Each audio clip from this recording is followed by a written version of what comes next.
Les Rwandais qui menacent Félix Tshisekedi, le président, j'ai dit gare à vous. Gare à vous.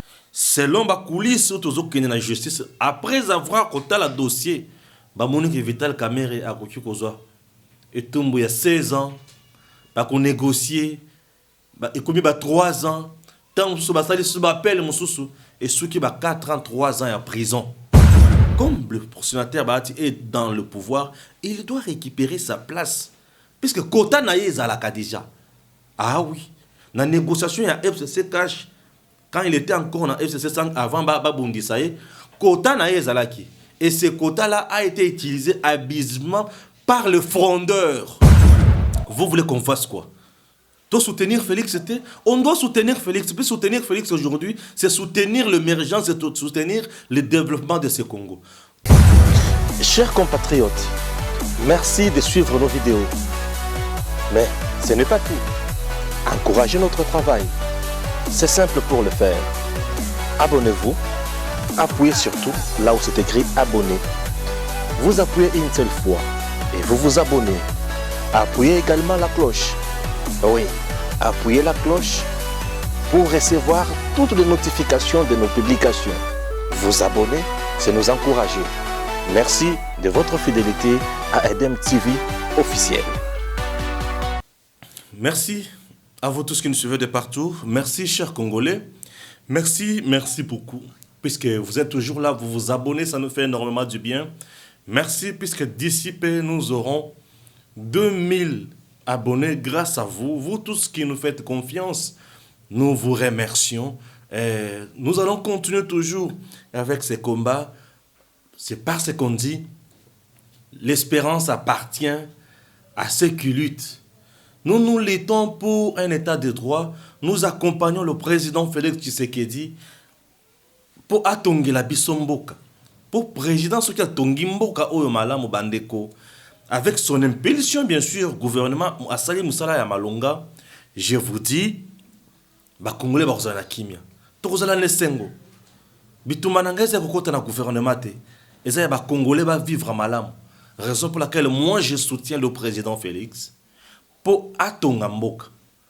Nazo dénoncer makambo nyonso oyo ezozala ko empêcher ye Moussala na ye malamu. Atonga mboka. Batutu bakoya na biloba loba tokotelemela kaka bango. Pour être président Félix et Sengele Atongela Bissomboka. Chers Congolais, vous qui nous suivez ailleurs, Petrus depuis London, Mama Pepe de France, ba Congolais bali ko nyokwama. Na mboka na biso bato ba nyokwama mingi. Mais Félix azo pesa biso espoir. Alors espoir wana tokoki ko tia makambo ya politique na kati wana te pona ko bebisa espoir. Ba politicien belé ba sali musala na Congo pona mabumu na bango na ba compte na bango ya basi na bango bana na bango. Ba politicien belé bana na bango o ya régime ya ndeko Joseph Kabila. Bana na bango ebelé ba voyageaka toujours na ba business class, ba voyageaka na ba avion kitoko au moment où ba Congolais pour sala moi voyage muke eza makolo. Na bana 5 ans, 6 ans, 7 ans, 10 ans, batambolaka makolo ba longue distance. Ce qui a azuma ko bika muke ezali na vélo. Moi c'est muke na moto. Mituka oye kufaka pamba na nzela. Regardez comment les Congolais souffrent. Regardez comment les Congolais ont été mis à genoux par le régime de Joseph Kabila. Mais aujourd'hui avec Félix, il y a de l'espoir. Il y a que ceux qui ont yiba, yiba qui va kukangayo. Yiba qui est salema. Justice. Et ça, on ne peut qu'encourager. On ne peut que dire bravo. Son Excellence Félix Tshisekedi. Pour être Moussala et Sengeleza la bongo. Moussala et Sengeleza la bongo. Pour être mboka na biso etongama. Tango koki mboka na biso kende liboso. Miibi bakangama. Ba yebali kosala musala malamu. Bakende liboso. Mutu oya kosala musala malamu toko betela maboko oya ko dénoncer akosala musala mabe toko dénoncer toko lobake o ezali mabe. Je suis la conscience critique du peuple. Alors Sengela pesa bien information ndenge longoban. Chers Congolais, aujourd'hui je vais parler quelques points. Point na relebela point il y a battu RCD au bazar qui a menacé le président Félix. Petros, j'espère que nous allons répondre à la préoccupation. Na kolobela sous likambo, il y a Vital Kamerhe. Selon la coulisse qui est dans la justice, après avoir compté le dossier, Monique Vital Kamerhe a cocu kozwa.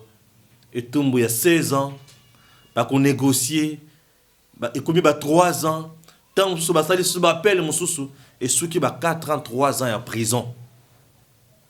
Na PCB nous de l'information les sous. Puisque biso makambo ya se ya mboka na biso tozoyeba.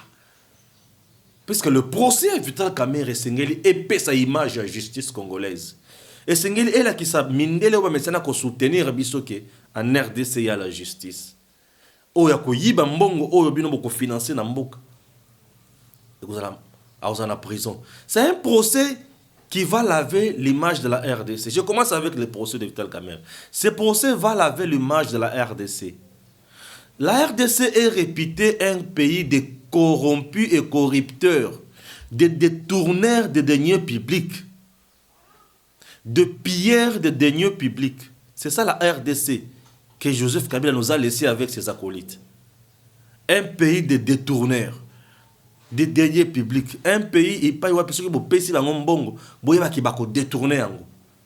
Basengi mbongo pour basale la likambo, mais bakepe ba détourner yango. C'est ça la RDC, Oyo, régime de Joseph Kabila et Tikala Kibis. Mais au RDC, Oyo Félix, ça n'a qu'à te kotonga lelo.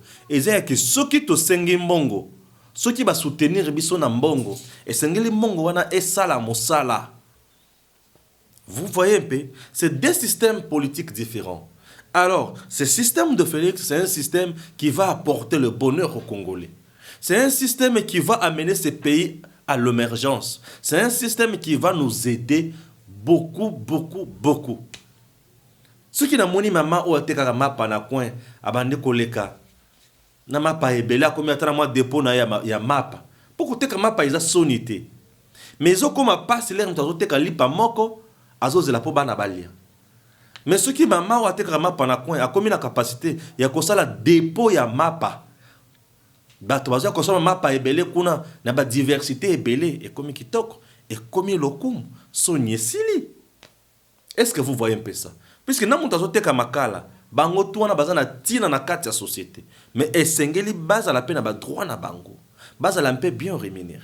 Mais en RDC bato Joseph Fatikela biso na régime na yi baza banani baza bendien ba libanais ba chinois oyo ba congolais biso ba s'associer na bango bazwa économie mobimba ya RDC. Congolais ko teka nini po chinois zo teka tina tonga chinois zo teka li papa ya 1500 francs bongo congolais ko teka nini chinois oza censé ko ya ko teka biloko en gros mais awa teka ka en détail ba kota na ba commune nyonso ba boutique ya ba chinois eza partout à Kinshasa.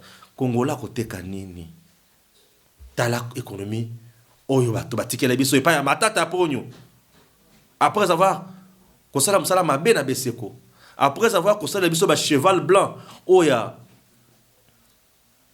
musala ya banani Congo Airways bantono vozo ezo kindewana ba avion ezaka ya sika to ezaka ya kala aviation oyo ezalaka di cher ezaya Congo Airways kolungwa Kinshasa na Est tona Kananga tona Chikapa tona na Lubumbashi c'est cher mais kolungwa Kinshasa na Kigali c'est moins cher.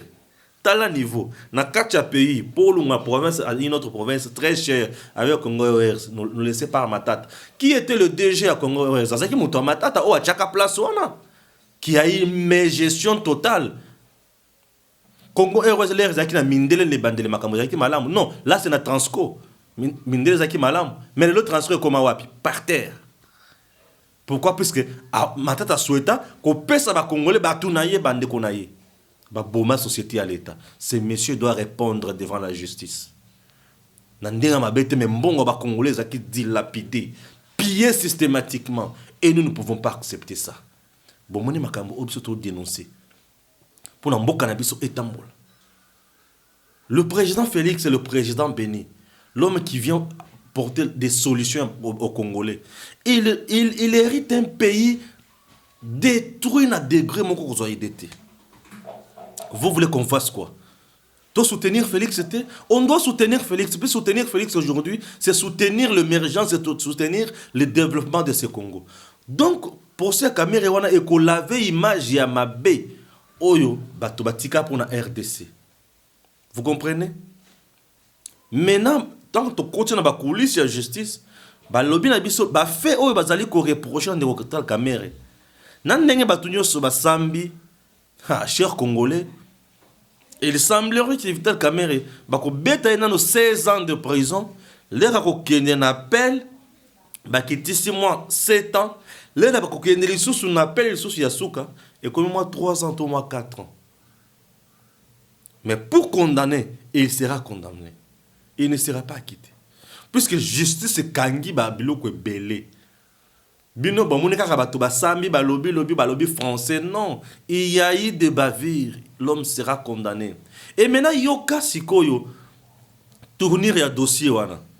Quand l'homme sera condamné, le ministre INC du gouvernement au bazan en place la Félix, bazo menacer ko lungwana gouvernement, ko kende en opposition. Bazo menacer que ce qui caméra va condamner biso to kende en opposition. Malam, c'est votre choix, c'est votre liberté. Et ça droit na bino. Lokola bozo continuer à persister na ko soutenir bato dans le mal. Lokola alliance na Félix zaki ya koyiba. Bokende na bino. Mais lokola zaki ya koyiba te zaki ya ko tonga mboka. Bokende te etali bino, vous serez responsable. Il y a Orion Sekoya. Et le FCC a sauté dans le Cambouane. Alors lokola bango bazo menacer bakende. L'opposition c'est que bako tika place wana vide. Et tant bango bako tika place vide. Biso tokokota pona ko fragiliser ce que Félix Malamu. Non.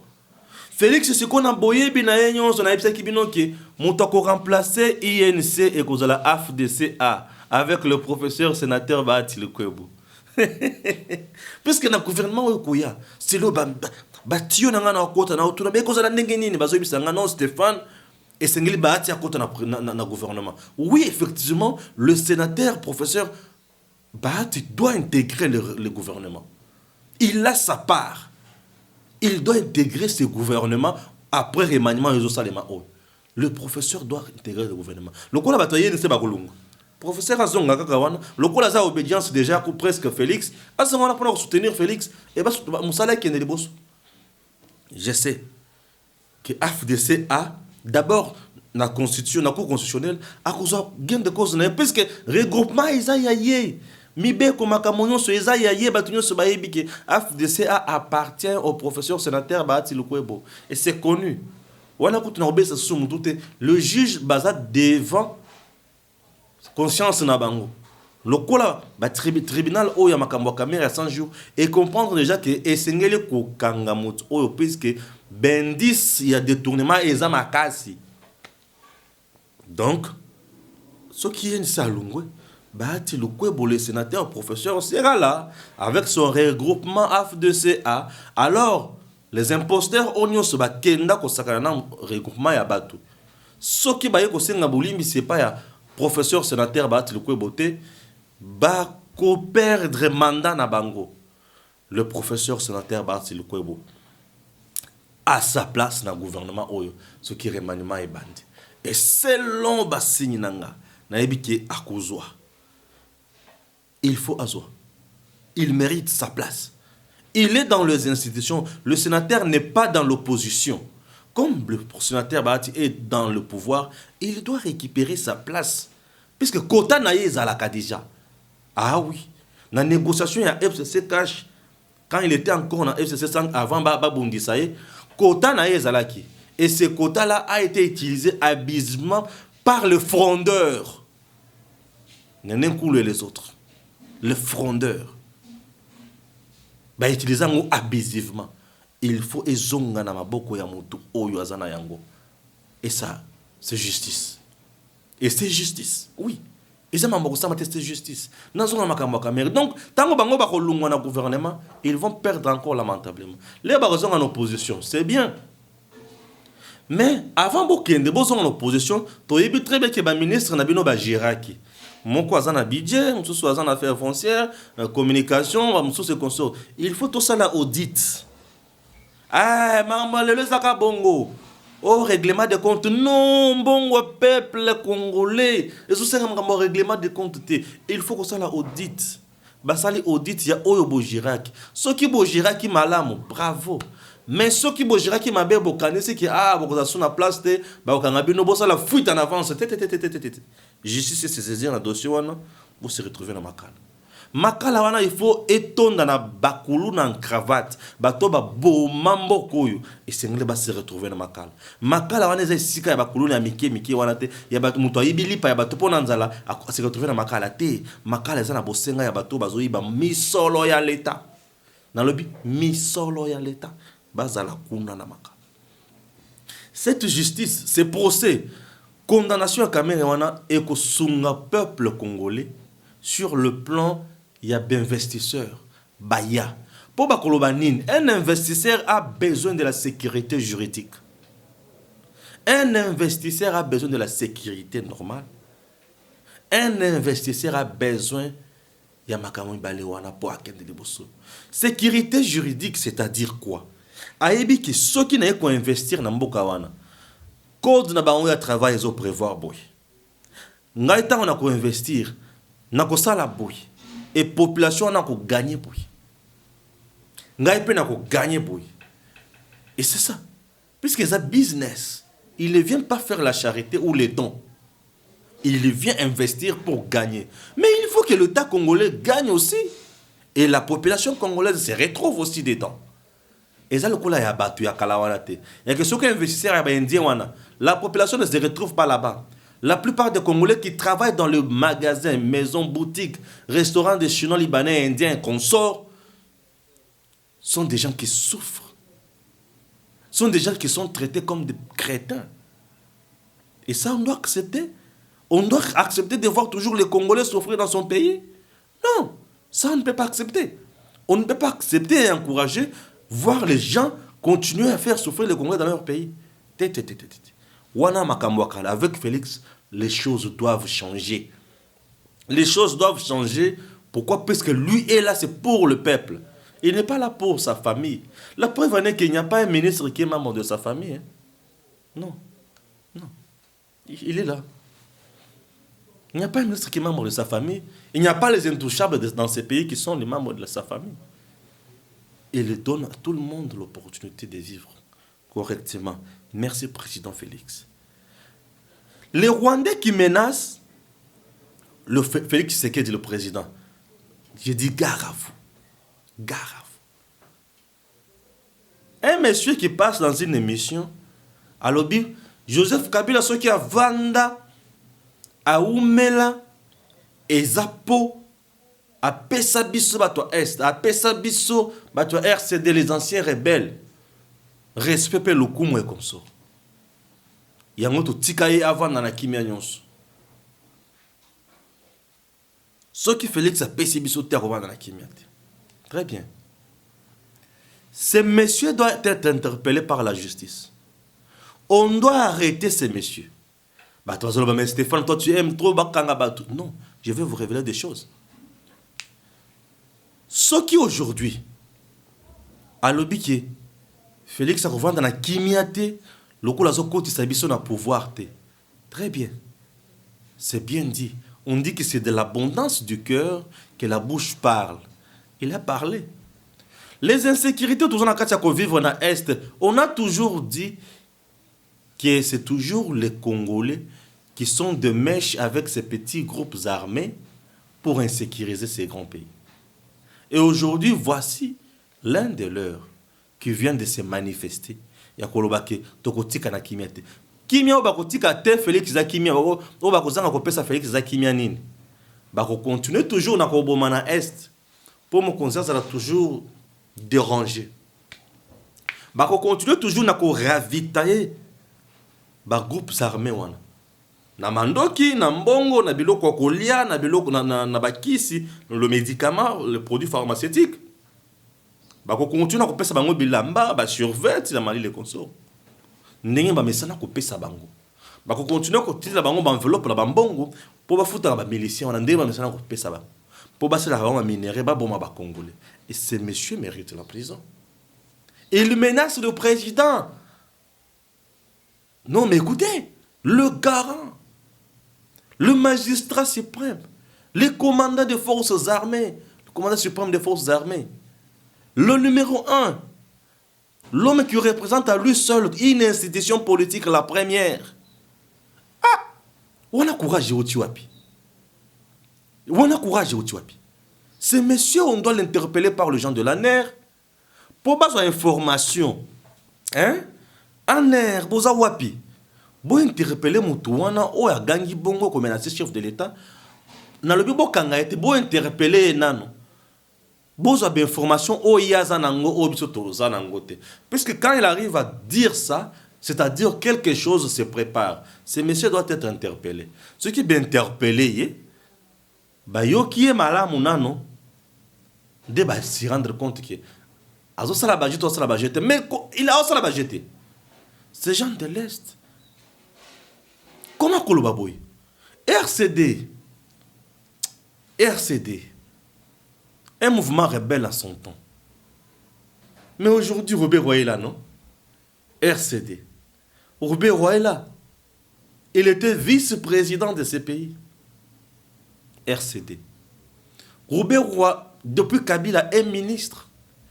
Pas n'importe quel ministre. Il reste toujours ministre d'État.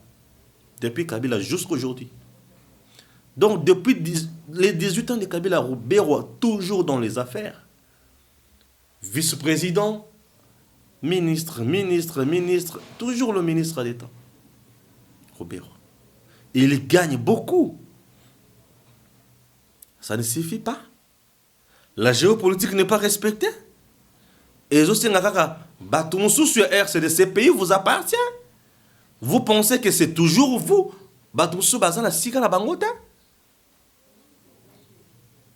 Les anciens rebelles. Tala. Moko photo comme un bateau sous. Total na bateau nyonso bakota rébellion il faut banda kosambisa bakanga bango. Total na bateau o nyonso bakota na rébellion, o basala rébellion na mboka na biso. To banda ko remonter pente. Ya bateau nyonso basala rébellion na mboko. Po bakanga bango. Bosoka na makamwana na nzela. Félix est capable de retirer bateau nyonso na prison. Les gens qui ont fait de rébellion, attention, ils ont tué les Congolais pour Bangoba se retrouver dans le pouvoir. Les gens qui ont fait des rébellions, ils ont détruit ces pays. Ils ont tué les animaux. Ils ont violé les femmes congolaises. Ils ont pillé la richesse. Les gens qui ont fait des rébellions. Qu'on rappelle n'a pas cité.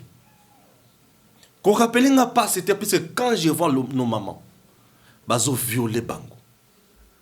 Maman s'est retrouvée dans Zemi. Mon bala koki ko supporter ko vendre na yeli susute. Mon bala ki. Maman on a tikali. Na Zemi. Aboti mwana. Ayebi tata ya mwana ti. Vous savez ce que ça fait? Et l'enfant en question s'appelle un enfant serpent. Qui ne connaît pas son père. Puisque à cause de la qui est violé par 5 personnes. Akangi bilongi na bangote. Ayebi ba kombo na bangote. Ayebi ba mboka na bangote. Ayebi ba tribu na bangote. Ayebi état de santé na bangote. Moi si wana tikali. Aboti. Avec déchirure. Aboti. Avec déchirure. Yavagenaï. Mais dis-moi Aboti.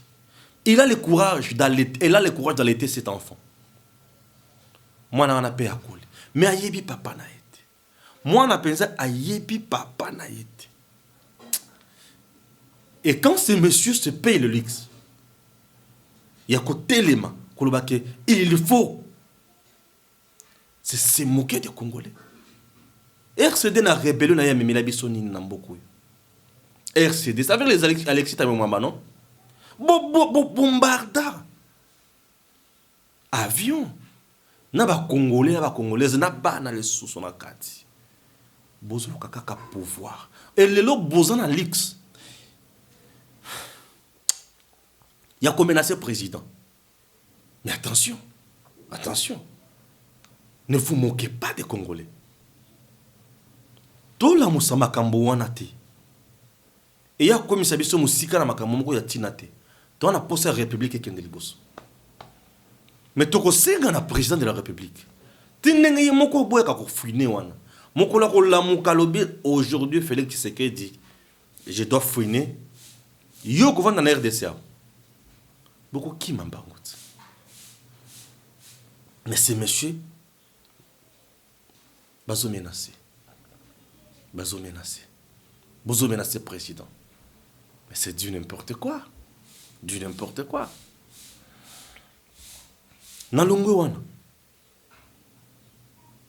Na lobini ni lisusu. Sécurité.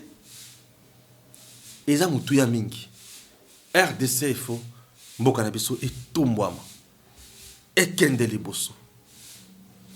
Pour ceux qui etombwami te parce que la makasi. Sécurité va congolais, il faut toujours les assurer.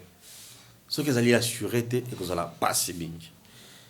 Mais bien quel cambo Camir, le cambo, il y a battu RCD Oyo. Nasi ça dans le Camboni. Ah Seigneur Jésus-Christ. RDC Nabiso, ils aillent le sengo. Tu dois apprendre tout ce que général Moko a au Koufa. Akufini tous là toyeba contourer les campés à liwanae et ça nous fera du bien pour être makambo il faut tambola kende les bosso. Les gens qui ont détruit pillé ces pays ne peuvent plus nous donner des leçons de morale. Merci à vous tous qui nous suivez de partout.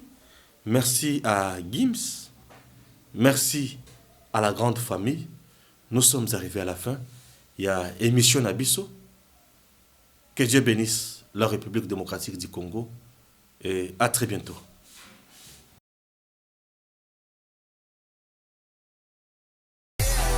Chers compatriotes, merci de suivre nos vidéos.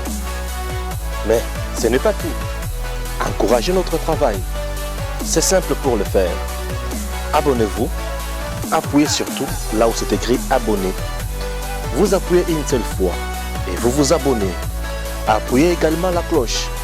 Oui, appuyez la cloche pour recevoir toutes les notifications de nos publications. Vous abonner, c'est nous encourager. Merci de votre fidélité à Edem TV officiel.